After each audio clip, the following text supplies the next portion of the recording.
네, 지금부터는 역전세에 대해서 한번 이야기를 나눠보려고 합니다. 저도 이제 빌라에 살면서 역전세 막 공포 막 이러니까 좀 무서워서 찾아봤던 기억이 있는데 정확히 역전세가 어떤 건지부터 짚고 넘어가면 좋을 것 같아요. 전세가가 매매가를 넘어선 상황을 이제 역전세라고 얘기를 하는 거예요. 요새 통용되는 역전세의 개념은 이전의 전세가보다 많이 떨어졌을 경우도 이제 역전세라고 얘기를 하는 경우가 있더라고요. 그래서 여러분들이 그거는 좀 구분해서 생각을 하시면 좋을 것 같아요. 그래서 대비를 하려고 하면 좀 준비를 하시는 게 필요해요. 빌라든 아파트든 신축인 애랑 좀 연식이 오래된 애랑 완전 오래된 애, 그리고 같은 평형대에서 가격대가 어떻게 형성이 되어 있는지, 두 번째로는 그 집이 선순위 근저당이 있다. 집이 혹시나 경매에 넘어갔을 때 내 전세금은 다 못 받을 수가 있어요. 계약서를 쓸 때 그 특약을 넣는 거죠. 요새는 보증보험은 꼭 들어놔야 된다라고 생각이 들어요. 물론 그것도 만기가 되자마자 딱 돌려주는 건 아니에요. 그리고 확정일자도 꼭 받아놔야죠.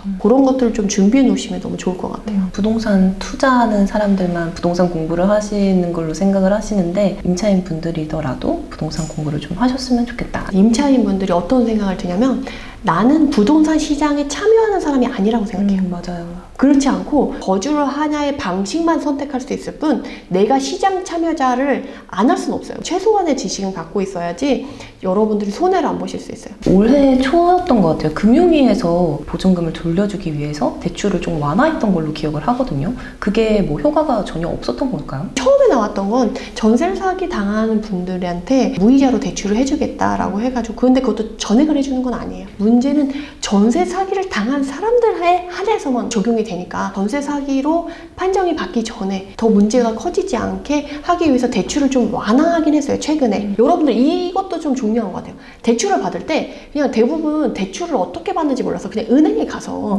그냥 대출 상담사한테 가서 대출을 의뢰하잖아요. 그렇죠, 보통은. 반응이 어때요? 대부분 친절하지 않잖아요. 그렇죠. 뭔가 내가 돈을 받을 수 있는 사람이라는 걸 증명해야 되는 것 같고, 대부분 이율도 비싸게 부르는 경우가 많아요. 근데 대출 중개인이라는 직업이 따로 있어요. 대출 중개인은 그 은행에 소속되어 있어가지고 그 은행 것만 판매를 할 수가 있는데, 능력 있는 대출 중개인 분들은 각 은행권에 있는 사람들이 조건이 좋은 은행을 서로 공유를 하면서 그 시기에 맞는 걸 밀어주는 거예요. 그래서 서로 윈윈할 수 있게끔, 그럼 지금 최저의 이율로 가장 좋은 조건으로 가장 많이 대출해주는 은행이 어디야? 라는 게 그분들이 이미 공유가 된 거죠. 대출 중개인한테 저도 투자자니까 이후에 역전세 난 물건 전세금 반환 대출 받으려고 하는데 지금 상황이 어떠냐, 대출을 받을 수 있는 상황이냐 라고 여쭤봤더니 DSR이 가능하다라고 하면 KB 부동산 시세의 60% 정도 금액 또는 전세 보증금 중에 낮은 금액을 기준으로 해서 대출이 가능하다라고 얘기를 하더라고요. 근데 DSR이 뭔지 모르시는 분들이 계실까봐 잠깐 설명드리자면, DSR은 내가 지금 갖고 있는 소득 수준 대비 대출에 대한 이자랑 원금을 갚을 수 있는 능력이 되냐 안 되냐를 이제 판별하는 하나의 기준이라고 생각을 하면 돼요. 이 DSR이 풀리냐 안 풀리냐에 따라서 임대인이 나한테 대출을 받아서 돈을 줄 수 있냐 없냐가 갈리기 때문에 그거는 조금 챙겨보시면 좋을 것 같습니다. 전세 가격은 입주 물량의 영향을 굉장히 많이 받잖아요. 최근 입주 물량은 어떨까요? 혹시 살고 있는 지역에 생활권을 같이 하면서 공급 물량이 많이 잡혀있다, 그럼 긴장하셔야 돼요. 특히 지금처럼 거래량이 잘 안 나오는 경우 정말 크게 타격을 받을 수가 있거든요. 그 생활권을 같이 하는 걸 어떻게 알 수 있냐면, 내가 거주하는 데서 교통편이라던가 가격대라던가 비슷한 집만 이렇게 알아보잖아요. 그래서 그게 하나의 생활권을 묶이는 구역이에요. 가격대랑 평형대도 확인을 하셔야 돼요. 가격대는 만약에 내가 1, 2억대 살고 있는데 저기 10억짜리 막 입주해요. 그런 애는 신경 안 써도 된다는 거예요. 나랑 비슷한 가격대에 있는 애가 입주하는지 확인하고, 내가 10평대, 20평대 사는데 소형 아파트 막 10평, 20평대라던가 빌라, 오피스텔이 입주를 많이 해요. 그러면 영향을 미칠 수가 있어요. 종별이 다른데 왜 영향을 미쳐라고 생각할 수 있는데, 오피스텔이랑 다세대, 빌라, 근생, 소형 아파트는 서로 평형대가 비슷하기 때문에 수요를 나눠 먹기를 해요. 그래서 내가 만기가 다가온다 그럼 주변에 공급 물량이 있는지 확인해야 되는데, 지금 준비해 온 자료가 있거든요. 그래서 그걸 보면서 한번 말씀을 드릴게요. 26년도까지 공급 물량이 나와 있어요. 그리고 이게 퍼센테이지로 표시가 되어 있거든요. 이 퍼센테이지의 표시는 뭐냐면 얼마나 추가적으로 공급 물량이 잡혀 있냐를 비율로 나타낸 거예요. 빵을 찍어내듯이 집을 찍어낼 수 없다라는 말이 유명해진 것처럼 집이 필요하다고 갑자기 만들 수 있는 것도 아니고 집이 너무 넘쳐나니까 나중에 만들어라고 접어올 수도 없는 거기 때문에 일정 기간에 몰려 있거나 가뭄이 들거나 이럴 수가 있어요. 그래서 그런 비율을 지금 표시해 놓은 거라고 생각을 하시면 되는데, 지금 특징적인 걸 보면 원래 강남구에는 대규모 입주 물량이라던가 공급 물량이 쏟아지기 쉽지 않아요. 빈 땅이 없기 때문에. 기존의 집을 허물고 새로 지었을 때, 그리고 대단지가 들어갈 수 있게끔 했을 때만 있는데,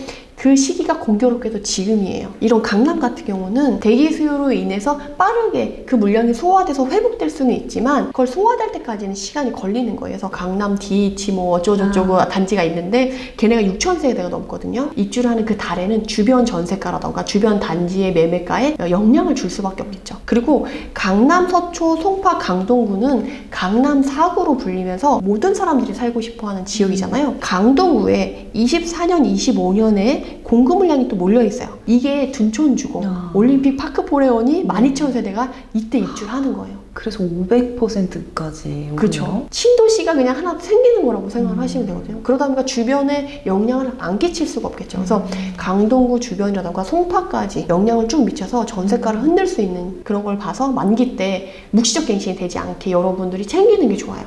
묵시적 갱신은 뭐냐면 이전에 살던 대로 똑같은 조건대로 2년 더 살 거야 라고 해서 기간을 연장하는 건데, 전세 가격이 주변에 공급 물량에 의해서 몇 천만 원 또는 억 단위로 떨어졌단 말이에요. 근데 그걸 내가 모르는 상태에서 그냥 묵시적 갱신이 되면 그만큼의 대출 이자를 더 내고 있는 거예요. 자료를 한번 보면서 미리 확인을 하시면 좋을 것 같아요. 그래서 서울은 걔네들 두 개가 특징적이고 나머지는 약간 청정지역이라고 말씀드릴 수 있을 정도로 파란색이잖아요. 네. 파란색이라는 건 공급 물량이 적다라는 얘기예요. 그러니까 이후에는 서울에 공급 가뭄이 들 수도 있겠다. 나중에 이런 지역은 전세가가 다시 오를 수도 있겠구나 라고 생각을 하시면 좋을 것 같고, 지금 사실 수도권 내에서 가장 공급의 리스크가 가장 큰 지역은 인천이에요. 특히 인천 중구 같은 경우는 2021년부터 26년까지 빨간불이 단 한 번도 꺼지지 않으면서 쭉 진행이 되는 걸 알 수가 있고, 인천 전역에 공급 물량이 좀 많이 예정되어 있다라고 이해를 하시면 좋을 것 같아요. 근데 또 인천의 특징은 송도가 있는 연수구가 워너비 동네예요. 돈을 모으면 그쪽으로 이동하고 싶어 하는데 연수구에 입주 물량이 많이 잡혀 있다 하면 인천 전역의 전세가가 흔들려요. 인천 서구 같은 경우는 청라라던가 이런 애들이 들어있어요. 거주 만족도가 높고 사람들이 살고 싶은 새로 형성된 도시에 이제 입주 물량이 많아지면 주변에도 영향을 미치거든요. 근데 이렇게 빨간불이 들어와 있는 애들 중에 역세권, 완전 좋은 입지에 있는 애들은 이미 공급이 돼 있는 경우가 많아요. 입지가 안 좋은 데냐에 따라서 영향이 달리 미칠 수 있으니까 인천에 사시는 분들은 챙겨보시면 좋을 것 같고요.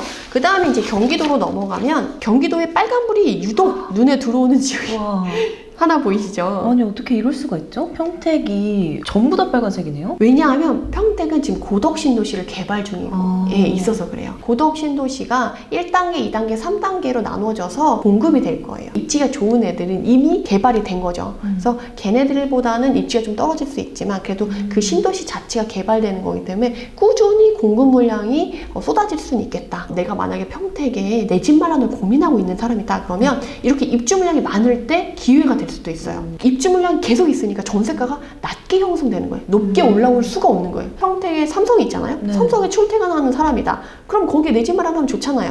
그러면 싼 가격에 전세를 거주하다가 청약을 노려봐도 되고, 아니면 내가 원하는 입지에 이제 더 이상 입주가 그 공급 물량이 있진 않아 라고 하면 기존에 마음에 드는 입지에 있는 애 중에 공급 물량이 쏟아졌을 때 가격이 흔들릴 때 내 집 마련을 해볼 수도 있겠죠. 그래서 이 공급 물량을 바라보는 관점은 그렇게도 생각해 볼 수 있다. 그래서 화성시도 보면 공급 물량이 좀 많은 편이에요. 2015년부터 2025년까지 공급 물량이 한 번도 빨간불이 꺼지지 않은 상태에서 지속이 돼요. 최근에도 삼성이 300조 투자를 한다고 해서 난리가 났었잖아요. 동탄이 경계문을 같이 하고 있어가지고 고소득자들은 처인구에 이제 인프라가 마련돼 있지 않은 데보다는 자차를 이용해서 20분, 30분만 이동하면 바로 갈 수 있는 동탄 1기나 2기 신도시에도 관심을 갖거든요.